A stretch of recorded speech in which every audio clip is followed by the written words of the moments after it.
kami semua Tuhan, sehingga kami boleh mendengarkan dan firman Tuhan ini Tuhan boleh menjadi berkat bagi kehidupan kami. Di dalam nama Tuhan Yesus kami berdoa. Amin. Shalom, selamat malam Bapak Ibu Saudara-saudara yang dikasihi Tuhan. Malam hari ini kita akan merenungkan firman Tuhan yang terambil dari Matius 5 ayat 39. Demikian firman Tuhan, "Tetapi aku berkata kepadamu, janganlah kamu melawan orang yang berbuat jahat kepadamu, melainkan siapapun yang menampar pipi kananmu, berilah juga kepadanya pipi kirimu." Sekali lagi, "Tetapi aku berkata kepadamu, janganlah kamu melawan orang yang berbuat jahat kepadamu, melainkan siapapun yang menampar pipi kananmu, berilah juga kepadanya pipi kirimu." Nah, Bapak Ibu yang dikasihi Tuhan, kita akan merenungkan dengan satu tema, air tuba dibalas dengan air susu. Biasanya kita mendengar air susu dibalas dengan air tuba. Nah, ini tema ini menggambarkan bahwa perbuatan jahat dibalas dengan perbuatan baik. Nah, Bapak Ibu yang dikasihi Tuhan, Matius 5 ayat 39 merupakan ilustrasi. Namun, jika ada orang Kristen yang mengamalkan ayat ini secara harafiah atau mengartikannya secara tertulis atau sesuai dengan teks, di mana ketika ia ditampar pipi kanan terus memberikan pipi yang sebelah kiri lagi, maka yang bersangkutan merupakan orang yang bodoh dan tidak memahami ajaran Yesus Kristus yang sebenarnya. Jadi Yesus Kristus sendiri, Tuhan sendiri tidak berbuat demikian tak kala ditampar pipi kanannya, tapi ini merupakan ilustrasi. Jadi kita jangan mengartikan secara harafiah, sama seperti ketika kita mata kita membuat kita jatuh dalam dosa, firman Tuhan mengatakan cungkilah. Nah, jangan kita mengartikan secara harafiah, berarti semua orang Kristen bisa-bisa buta semua karena mengartikannya secara harafiah. Demikian juga dengan ayat ini. Nah, kalau kita melihat pengalaman yang dialami Tuhan Yesus sendiri, dalam Yohanes 18 ayat 22-23 mengatakan demikian. Ketika ia mengatakan hal itu, seorang penjaga yang berdiri di situ menampar mukanya sambil berkata, "Begitukah jawabmu kepada imam besar?" Jawab Yesus kepadanya, "Jikalau kataku itu salah, tunjukkanlah salahnya. Tetapi jikalau kataku itu benar, mengapa engkau menampar aku?" Nah, di sini dari ayat ini kita melihat bahwa ketika Tuhan Yesus ditampar, Tuhan Yesus tidak istilahnya apa yang ditampar pipi sebelah kanan, Tuhan tidak memberikan apa yang memberikan pipi sebelah kirinya, tetapi Tuhan menjawab, jika perkataannya itu salah, tunjukkan salahnya. Jadi di sini ada pembelaan yang Tuhan lakukan. Nah, oleh karena itu Bapak Ibu yang dikasihi Tuhan dan saudara-saudara yang dikasihi Tuhan, kita akan merenungkan apa makna dari ucapan Tuhan Yesus dalam Matius 5 ayat 39 ini. Nah, sebelum kita masuk dalam makna dari ucapan ini, kita akan melihat dari beberapa penafsiran yang ada. Ini kita bisa baca di artikel-artikel tentang ucapan-ucapan Tuhan Yesus yang sulit dipahami. Nah, tafsiran yang pertama berdasarkan ayat ini, menurut hukum rabinis Yahudi, menampar orang dengan memakai bagian punggung tangan mengandung arti penghinaan 2 kali lipat ketimbang kalau menampar dengan telapak tangan saja. Jadi tafsiran yang pertama dari kata menampar pipi kanan itu mengandung arti penghinaan 2 kali lipat. Dan tafsiran yang kedua, tindakan menampar sebenarnya bukan dalam maksud melukai fisik. Tamparan ke muka lebih kepada memancing reaksi untuk perkelahian. Jadi makna dari ilustrasi menampar pipi kanan yang pertama ialah penghinaan 2 kali lipat, dan yang kedua memancing reaksi untuk perkelahian. Jadi berdasarkan kedua tafsiran ini, maka makna dari perkataan Tuhan Yesus yang pertama ialah meskipun ada orang yang dengan sengaja menghina kita dengan hinaan yang paling berat dan menyakitkan, kita sama sekali tidak boleh membalas atau mendendam. Jadi dari makna kita ketika pipi kanan kita ditampar, berilah juga pipi kiri, maknanya ialah kita tidak boleh membalas atau mendendam ketika ada orang yang dengan sengaja menghina kita dengan hinaan yang paling berat sekalipun. Jadi dalam Matius 5 ayat 39 ini, Tuhan Yesus mengajarkan agar kita tidak menendam atau berusaha melakukan pembalasan.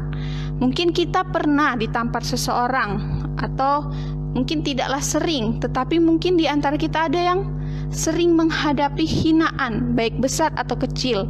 Nah, dalam hal inilah Yesus mengatakan bahwa murid Yesus yang sejati itu tidak akan mendendam atau membalas penghinaan apapun yang diterimanya. Jadi ketika ditampar pipi kanan, berilah pipi kiri. Maksudnya ialah sebagai murid Tuhan, kita tidak membalas penghinaan yang kita terima. Nah, Tuhan Yesus pun sering dihina. Dia dikatakan rakus, pemabuk, disebut sebagai sahabat pemungut cukai, dan lain sebagainya. Tetapi Tuhan Yesus tidak pernah membalas hinaan yang diterimanya. Dia tidak pernah mendendam, tidak pernah membalas dan tidak pernah mendendam dari hinaan yang diterimanya. Jadi makna dari ayat ini, Matius 5 ayat 39 ialah janganlah kamu melawan orang yang berbuat jahat kepadamu, melainkan siapapun yang menampar pipi kananmu, berilah juga kepadanya pipi kirimu. Ialah kita tidak boleh mendendam ataupun membalas hinaan yang orang berikan kepada kita. Dan yang kedua, makna yang kedua dari ayat ini ialah jika seorang berupaya memancing orang lain untuk berkelahi dengan tamparan secara harafiah atau dengan ejekan yang menyakitkan hati, sebaliknya orang yang ditampar hendaknya tidak membalas. Atau kalau tadi dari tafsiran yang kedua, ada orang yang memancing kita untuk berkelahi dengan mungkin menghina kita, mengejek kita.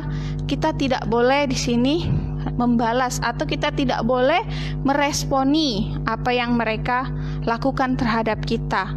Nah, Bapak Ibu yang dikasihi Tuhan, jangankan di dalam masyarakat, di dalam gereja pun, gereja Kristen pun sendiri terjadi hina menghina antara aliran yang satu dengan aliran yang lainnya, pendeta yang satu dan pendeta yang lainnya. Nah, dari sini kita belajar dari ayat ini bahwa kita tidak boleh terpancing reaksi untuk berkelahi karena hinaan orang tersebut. Jadi ketika kita dihina, jangan lagi sekali lagi mendendam atau berusaha melakukan yang namanya pembalasan. Jadi sebaliknya, hendaknya kita berupaya menghindari pembalasan kejahatan dengan kejahatan, karena seperti lingkaran setan atau lingkaran pertengkaran. Kita membalas, orang balas lagi, kita membalas. Jadi di sini makna yang kedua dari ayat tadi ialah jangan kita terpancing oleh orang-orang yang berusaha untuk memancing perkelahian dengan kita. Sebagai anak Tuhan pun mungkin kita sering, baik di tempat kerja, makan dimanapun, kita diejek, dihina. Nah, di sini kita belajar bahwa ketika pipi kanan kita ditampar, berilah pipi kiri. Artinya kita tidak bereaksi dengan hinaan orang tersebut atau hinaan yang kita terima. Nah, murid-murid Kristus akan memberikan pipi yang sebelahnya, dalam artian tidak membiarkan orang lain seolah-olah memaksanya untuk berkelahi. Nah, Bapak Ibu dikasihi Tuhan, sangat jelas di sini arti atau makna dari ucapan Tuhan Yesus tentang bertampar pipi kanan dan memberi pipi kiri. Jadi yang pertama, sekali lagi saya ulangi, yang pertama ialah meskipun ada orang yang dengan sengaja menghina kita dengan hinaan yang paling berat dan menyakitkan, kita sama sekali tidak boleh membalas atau mendendam.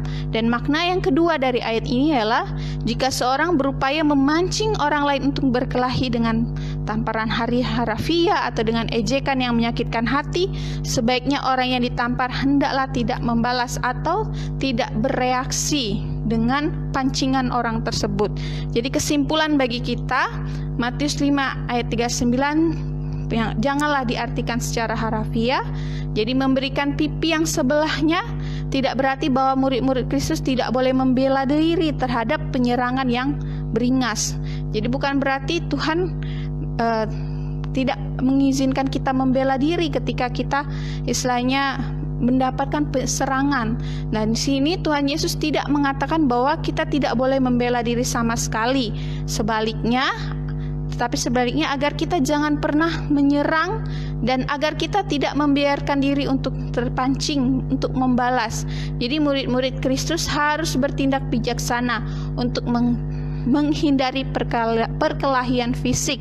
Nah, jadi di sini Bapak Ibu yang dikasih Tuhan, kita jangan artikan secara harafiah. Bukan berarti ayat ini Tuhan Yesus melarang kita untuk membela diri, bukan seperti itu. Tetapi yang Tuhan inginkan ialah kita tidak boleh mendendam dan kita tidak boleh terpancing dengan yang namanya perkelahian atau apapun jenisnya. Jadi yang kedua, kesimpulan kita, inti dari Matius 5 ayat 39 ialah sebagai murid Tuhan tidak boleh menundam atau berusaha mengadakan pembalasan terhadap penghinaan, meskipun penghinaan itu sengaja atau membahayakan hidup kita. Jadi demikianlah makna dari Matius 5 ayat 39. Nah, biarlah firman Tuhan ini boleh menolong kita sehingga kita pun belajar dari Tuhan Yesus, tidak mendendam dan tidak terpancing dengan orang yang saat ini mungkin mencari gara-gara dengan kita, atau orang yang saat ini mungkin sedang clash dengan kita, mereka yang ingin kita terpancing, marah dan lain sebagainya. Tetapi kita belajar bahwa kita tidak boleh mendendam, kita harus bijaksana menjalani kehidupan kekristenan kita hari lepas hari. Amin. Demikianlah firman Tuhan. Mari kita berdoa. Bapa dalam sorga, terima kasih kami sudah merenungkan sebagian firman-Mu secara singkat. Biarlah Tuhan menolong kami memahami makna dari setiap firman Tuhan, sehingga kami tidak salah melangkah, tidak salah melakukan dan menerapkannya dalam hidup kami hari lepas hari. Terima kasih Tuhan Yesus, kami mengucap syukur. Amin.